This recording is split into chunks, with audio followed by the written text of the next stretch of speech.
तो चलिए आज के इस दिलचस्प विश्लेषण की शुरुआत करते हैं। आज हम एक ऐसी क्लासिक कहानी को डिकोड करने वाले हैं जो ये दिखाती है कि जब इंसान के या इस केस में जानवर के अंदर का लालच और जादू आपस में टकराते हैं तो क्या होता है। ये सिर्फ कोई आम बच्चों की कहानी नहीं है। सच कहूं तो ये पावर, धोखे और आइडेंटिटी क्राइसिस का एक बहुत ही गहरा एनालिसिस है। तो बिना किसी देरी के इस जादुई और लालची दुनिया में चलते हैं। जरा इमेजिन करके देखिए, अगर रातों रात किसी की पूरी पहचान ही चुरा ली जाए तो सबसे पहला सुराग क्या होगा जो बताएगा कि कुछ तो गड़बड़ है। इस सवाल को अपने दिमाग में रखिएगा, क्योंकि यही हमारी आज की कहानी का मेन सस्पेंस है। एक ऐसी जादुई चोरी जो हमें ये सोचने पर मजबूर कर देगी कि हमारी असली पहचान हमारे शरीर से होती है या हमारे बर्ताव से। कहानी का पहला हिस्सा शुरू होता है जादुई छड़ी और लालच के साथ। देखिए होता क्या है कि एक बहुत ही लालची चेला है जो असल में एक गीदड़ है। वो रोज रोज भूखा रहकर एकदम तंग आ चुका है और अपने गुरु से कोई शॉर्टकट मांगता है। तभी गुरु के एक बहुत लंबे यज्ञ से एक जादुई छड़ी निकलती है। अब जादू है तो जाहिर है इसके कुछ सख्त रूल्स भी होंगे, है ना। गुरु के मुताबिक इसके 3 बहुत ही क्लियर नियम है। पहला, एक खास मंत्र पढ़ना। दूसरा, अपने शिकार के एकदम आमने सामने खड़े होना। और तीसरा, ऐसा करते ही दोनों के शरीर तुरंत आपस में बदल जाएंगे। मतलब ये कोई हवा में होने वाला रैंडम जादू नहीं है, इसके पीछे एक प्रॉपर मैकेनिज्म है। और वो मंत्र क्या है? ओम फट स्वाहा, जादुई छड़ी प्रकट हो और अपना कमाल दिखा। ये लालची चेला इसी मंत्र का इस्तेमाल करके राजा शेर सिंह पर घात लगाकर हमला करता है। अब आप सोचेंगे शेर सिंह ही क्यों? क्योंकि शेर सिंह कोई आम शेर नहीं है, वो एक शाकाहारी शेर है और उसका पूरा जंगल एकदम शांति प्रिय शाकाहारी जानवरों से भरा हुआ है। एक भूखे गीदड़ के नजरिए से सोचिए, एक ऐसा जंगल जहां राजा खुद घास पत्ती खाता हो और प्रजा एकदम शांत हो।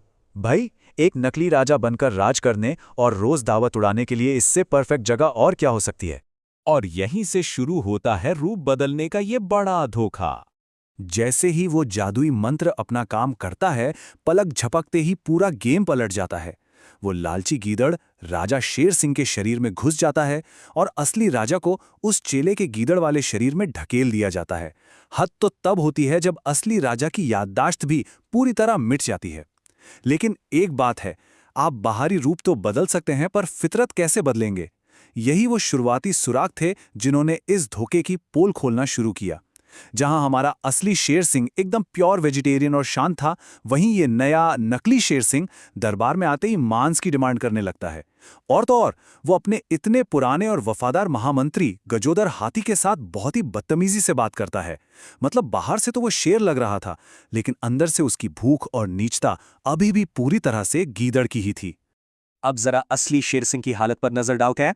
सोचे उस बेचारे असली राजा पर क्या गुजरी होगी जब वो पानी पीने के लिए एक तालाब के पास जाता है और पानी में उसे अपना शेर का चेहरा नहीं बल्कि एक गीदड़ का चेहरा घूरता हुआ दिखता है। ये फीलिंग ही कितनी डरावनी है। लेकिन हर जादू की कोई ना कोई कमजोरी तो होती ही है, कोई ऐसा लिंक जो उसे जोड़ कर रखता है। और इस कहानी में वो लिंक है यज्ञ की अग्नि। यहीं पर एक समझदार भालू की एंट्री होती है जो इस डरे हुए राजा को सच्चाई बताता है। भालू खुलासा करता है कि वो नकली राजा हर रात अपने गुरु के लिए ताज़ा मांस लेकर जाता है और ये सारा का सारा जादुई भ्रम सिर्फ तब तक ही टिका हुआ है जब तक गुरु के यज्ञ कुंड की आग जल रही है। अगर आग बुझी तो जादू खत्म।